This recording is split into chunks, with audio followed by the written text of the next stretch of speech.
आपके जीवन में शिक्षा का क्या महत्व है?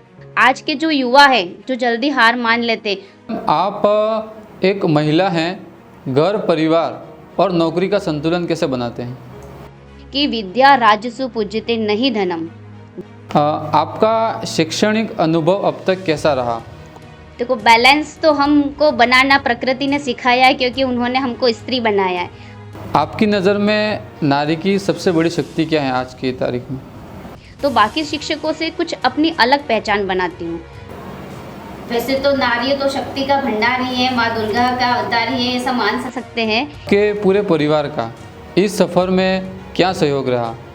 आप किन साहित्यकारों से प्रेरणा लेते हैं? क्योंकि पुरुष की तुलना में मैं ये मानती हूँ कि पुरुष जल्दी हार मान लेता है, उसमें सहन शक्ति कम होती है। नमस्कार और आप सभी का स्वागत है द संदीप शो में। यह मंच उन व्यक्तियों को समर्पित है जिन्होंने अपने जीवन और कार्यों को समाज में प्रेरणा का संचार किया है। आज हमारे साथ जुड़े हैं एक विशेष अतिथि नीता जी, जो हिंदी विषय की अध्यापिका है। नीता जी न केवल पढ़ाने में निपुण है, बल्कि अपनी मातृभाषा को बच्चों तक प्रभावी ढंग से पहुंचाने के लिए भी समर्पित हैं। वह एक एनजीओ के साथ मिलकर इस दिशा में लगातार कार्य कर रहे हैं ताकि बच्चों को उनकी क्षेत्रीय भाषा और संस्कृति से जोड़ा जा सके। आज हम नीता जी के अनुभव से जानेंगे कि भाषा को बच्चे तक कैसे सरल और सजीव बनाया जा सकता है और इस सफर में उन्हें क्या चुनौतियां और उपलब्धियां मिली हैं।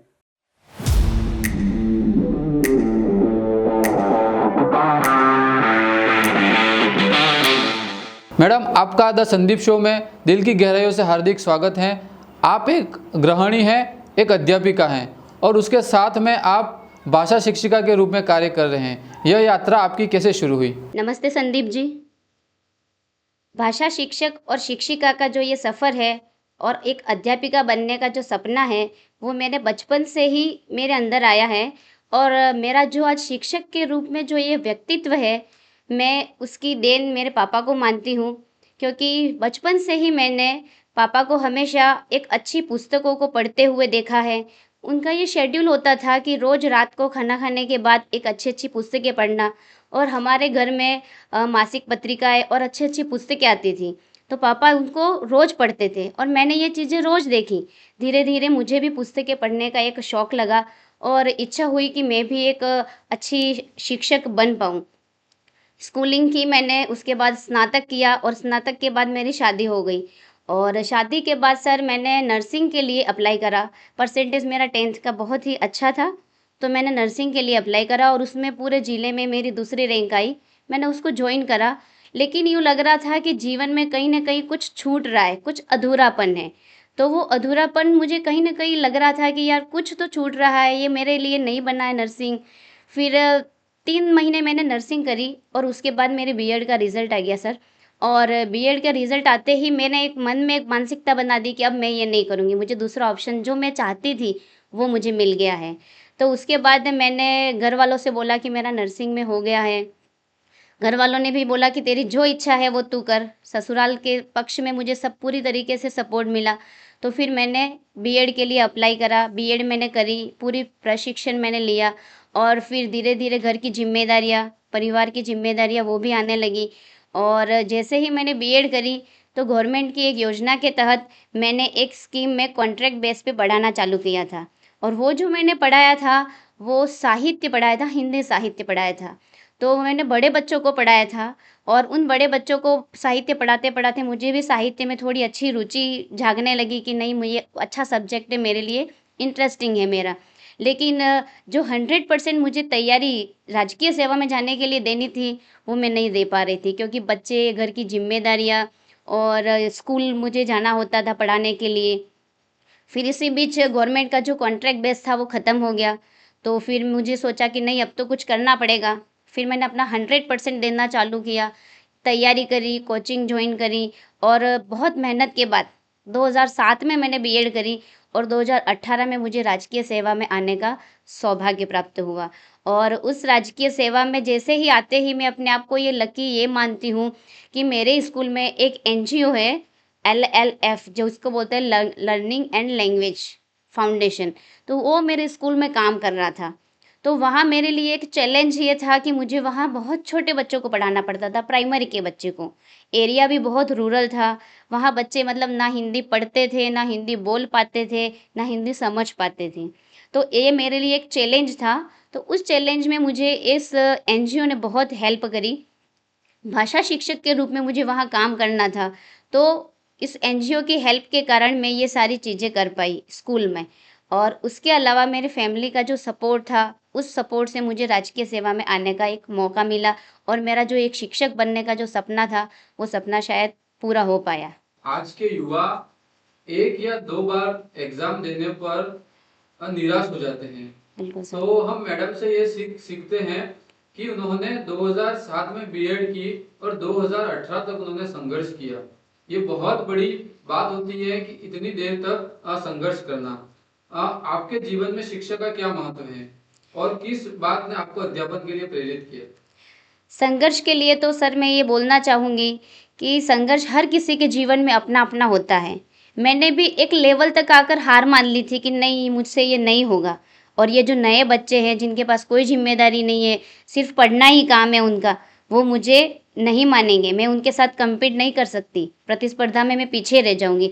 लेकिन फिर एक व्यक्ति ने मुझे एक कहा, वो बात मुझे आज भी हमेशा याद आती है कि बिना जीते मैदान नहीं छोड़ना है। तो मैंने वही जो 12th फेल का जो डायलॉग था कि रीस्टार्ट रीस्टार्ट रीस्टार्ट, तो मैंने वापस रीस्टार्ट किया कि नहीं, बिना जीते मैदान नहीं छोड़ना है।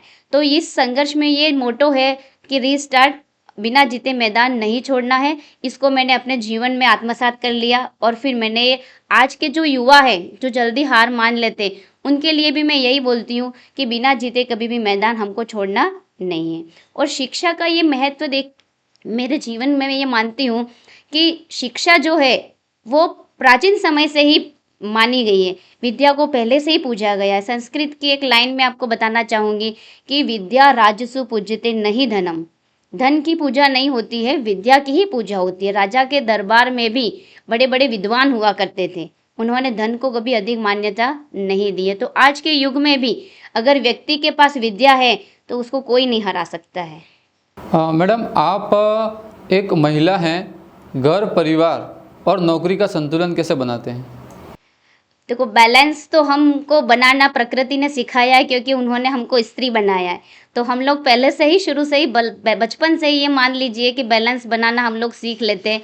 और समय के लिए तो मैं ये मानती हूँ कि मैं टीवी और मोबाइल दोनों को मैंने अपने से बहुत दूर कर रखा है।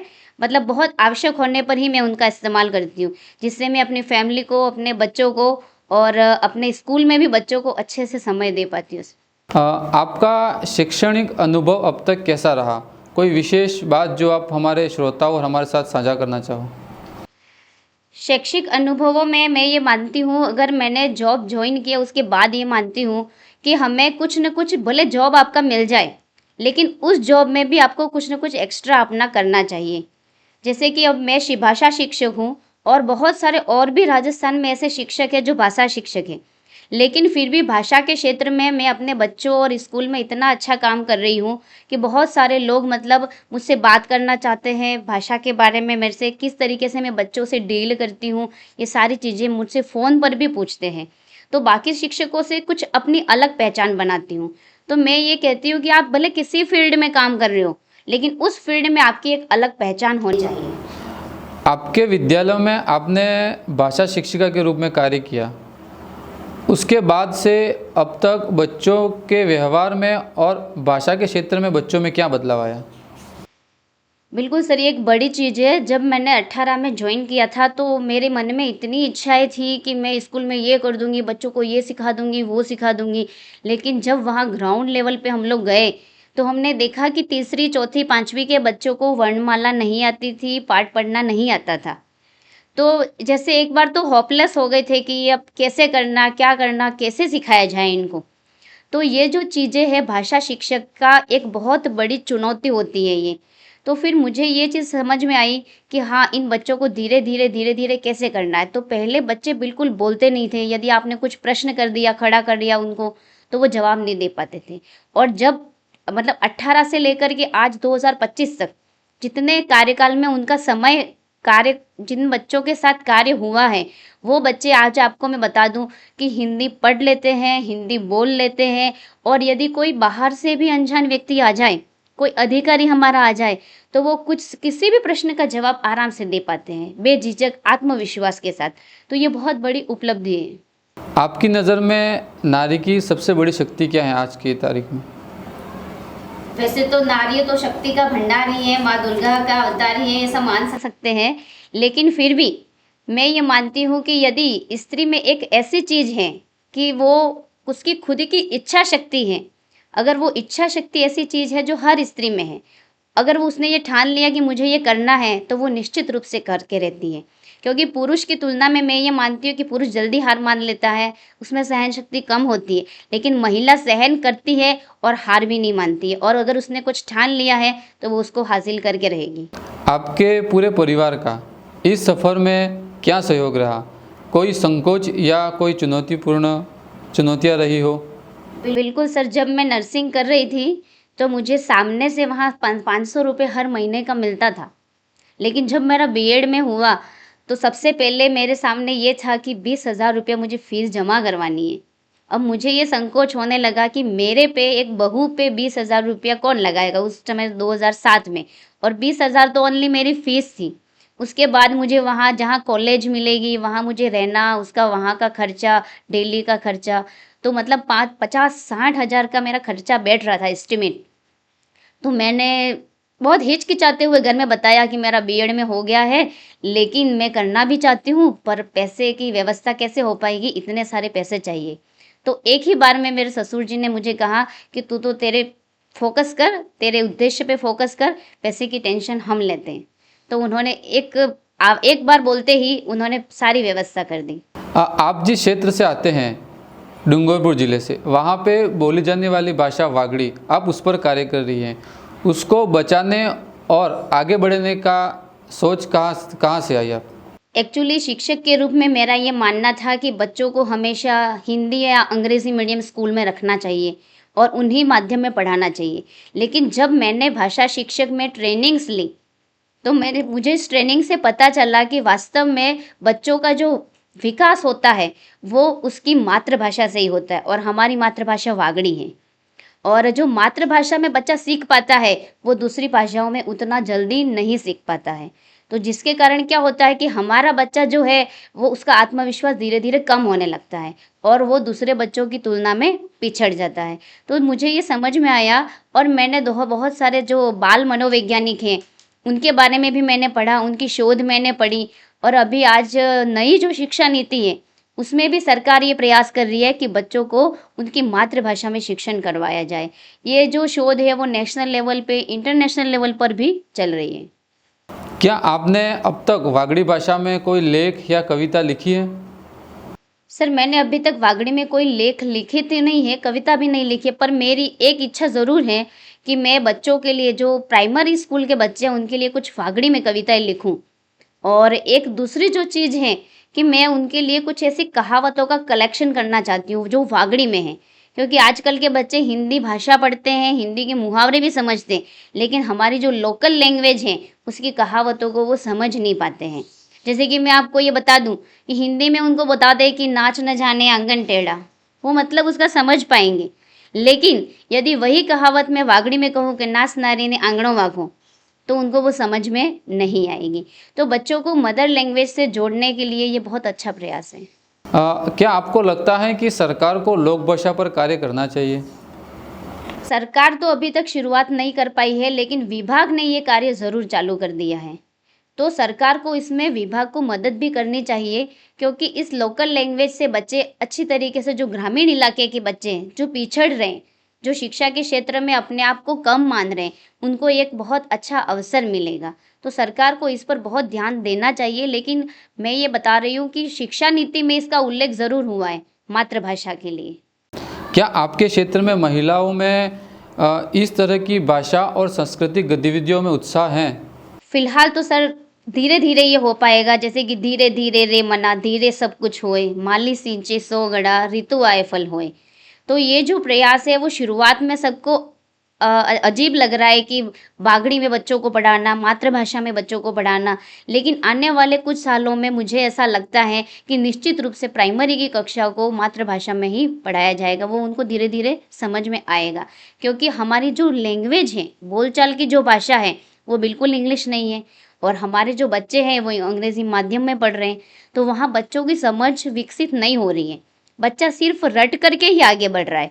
यदि मैं आसपास के पड़ोस के बच्चों को भी कभी भी उनकी आंसर जो नोटबुक होती है उसमें से मैं प्रश्न पूछती हूँ, तो वो उत्तर ज़रूर बता देता है, पर वो उत्तर का मतलब क्या समझा वो उसे कुछ भी नहीं पता है। तो बच्चे की समझ विकसित नहीं हो रही है, बच्चा रट के आगे बढ़ रहा है।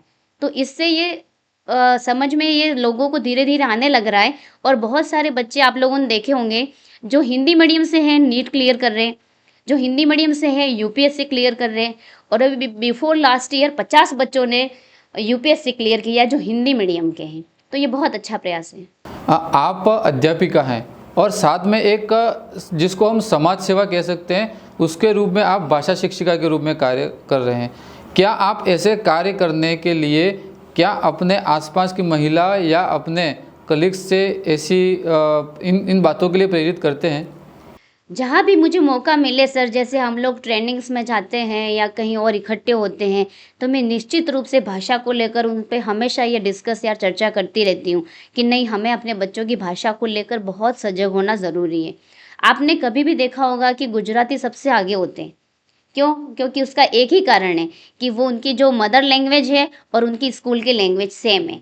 वो बच्चे बिल्कुल खुल करके कॉन्फिडेंस के साथ एक स्टेज पे बोल पाते हैं, लेकिन हमारे बच्चे ऐसा नहीं कर पाते। इस तरीके से मैं उनको एग्जाम्पल दे के मोटिवेट करती हूँ कि नहीं, भाषा हमारे बेस है, और अगर बच्चे का बेस अच्छा हो गया वो आगे जाकर किसी भी भाषा को सीख पाएगा। पर पहले ज़रूरी है कि उसको अपनी भाषा सीखनी होगी। आप किन साहित्यकारों से प्रेरणा लेते हैं?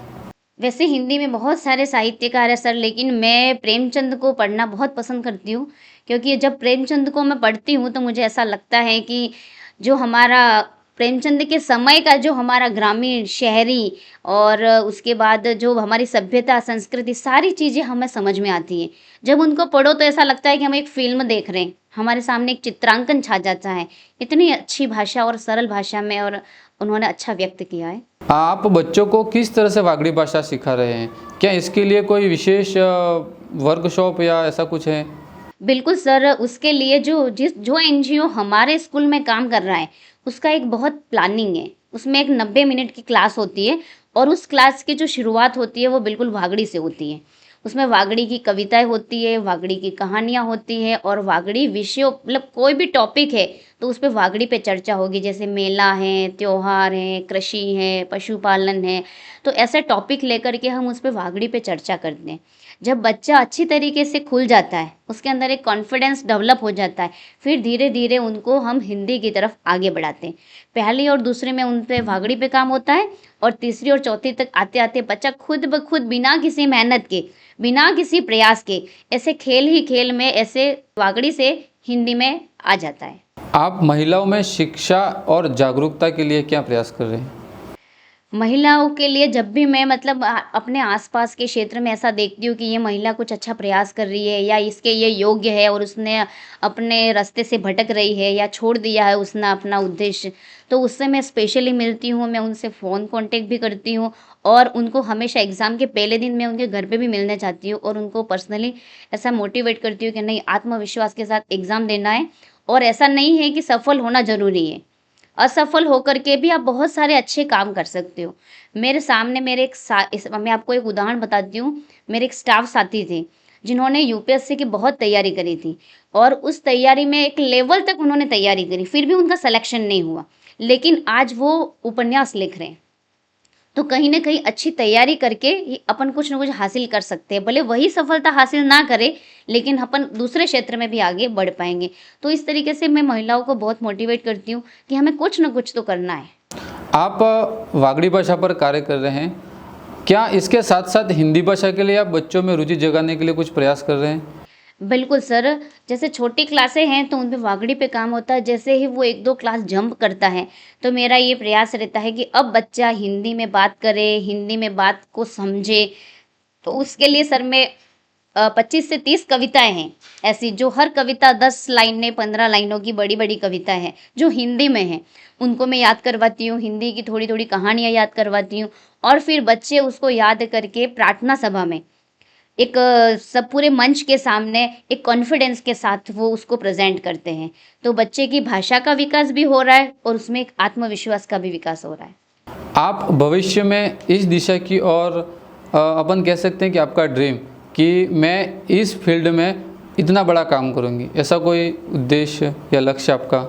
सर, मैं ये चाहती हूँ कि जो प्रोजेक्ट हमारे स्कूल में चल रहा है, वो अभी डूंगरपुर के ओनली 20 स्कूल में चल रहा है, लेकिन मैं ये चाहती हूँ कि ये जो प्रोजेक्ट है वो राजस्थान के सारे गांवों में, सारे स्कूलों में चले, ताकि हर बच्चे को इसका फ़ायदा मिले।